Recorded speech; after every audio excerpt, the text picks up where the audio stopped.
네, 류마티스 관절염은 자가면역 질환 중에서 이제 유명한 질환인데요. 이런 류마티스 관절염은 만성적인 염증을 일으키는 자가면역 질환이라고 할 수 있는데, 생각보다는 어떤 질환인지에 대해서 잘 모르시거나 잘못 알고 계신 분들이 좀 있어서 류마티스 관절염은 무엇이고 치료를 어떻게 해야 되는지에 대해서 말씀드리겠습니다.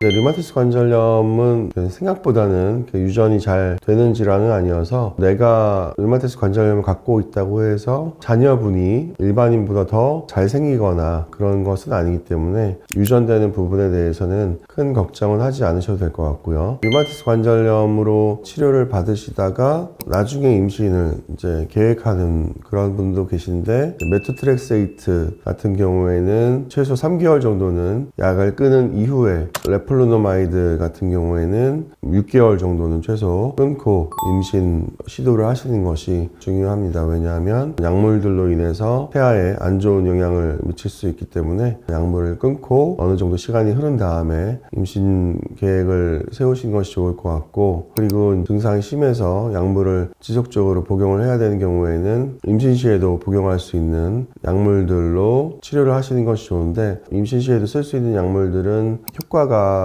큰 약물들보다는 좀 부드러운 그런 약물들이기 때문에 이런 경우에 좀 고생을 하시는 경우가 있습니다. 그래서 뭐 주사 치료라든지 다른 치료를 추가적으로 해서 좀 더 염증을 조절하고 치료를 하는 쪽으로 하는 것이 좋으실 것 같고, 또 이제 한 가지 이제 다행인 것은, 임신을 실제로 이제 하게 되면 류마티스 관절염이 완화되는 경우가 많기 때문에 임신할 때까지는 조금 약간 고생을 하실 수도 있지만, 임신한 다음에는 좀 완화될 수 있기 때문에 그런 점은 좀 희망적인 측면이 있을 수는 있을 것 같고요. 어떤 경우에는 이제 류마티스 관절염이 있는 분들 중에서 그냥 약 먹기가 싫어서, 아니면 약이 너무 독하다고 들어서 약물 치료를 거부하시는 분도 계신데, 생각보다 뭐 독하다든지 뭐 그런 약물들은 아니고 장기간 동안 치료에 쓰일 수 있는 약물들이기 때문에 그런 점에서는 걱정은 덜 하셔도 되지만, 물론 이제 약물이기 때문에 부작용은 항상 있을 수는 있죠. 하지만 이런 부작용이 만약에 생겼을 경우에는 약물의 용량을 조절한다든지 약물을 교체를 해서 해결할 수 있는 부분이기 때문에, 막연한 그런 약물에 대한 두려움 때문에 치료를 늦추거나 하게 되면 오히려 관절이 변형되고 다른 합병증이 생기면서 나중에 후회하시는 경우도 있기 때문에, 실제로 저희 환자분 중에 이제 젊은 여성 환자분이신데 약물 치료를 잘 안 하시고 자연요법, 식이요법을 통해서 조절을 하시다가 몇 년이 지나서 오신 분이 계셨는데, 이분은 이제 20대였는데도 불구하고 무릎 관절이 이제 다 닳아서 걷기가 이제 불편한 상태까지 될 수가 있기 때문에, 류마티스 관절염 초기에 약물 치료를 잘 하는 것이 중요할 것 같습니다. 류마티스 관절염은 이제 만성 염증을 일으키는 질환이고, 또 이런 만성 염증으로 인해서 만성 통증을 유발하는 질환인데요. 치료를 함에도 불구하고 류마티스 관절염으로 잘 진단을 받지 못해서 통증이 지속되게 되면 나중에는 이제 우울증까지 오게 되는 경우도 있는데요. 그리고 류마티스 관절염이 있으면 전신에 이제 염증이 계속 지속되는 상태이기 때문에 피로감이 오게 되고, 어떤 경우에는 굉장히 심한 피로감으로 인해서 아무것도 할 수 없는 그런 상태까지 될 수가 있습니다. 그래서 만성적인 피로, 이런 만성 통증, 그리고 우울감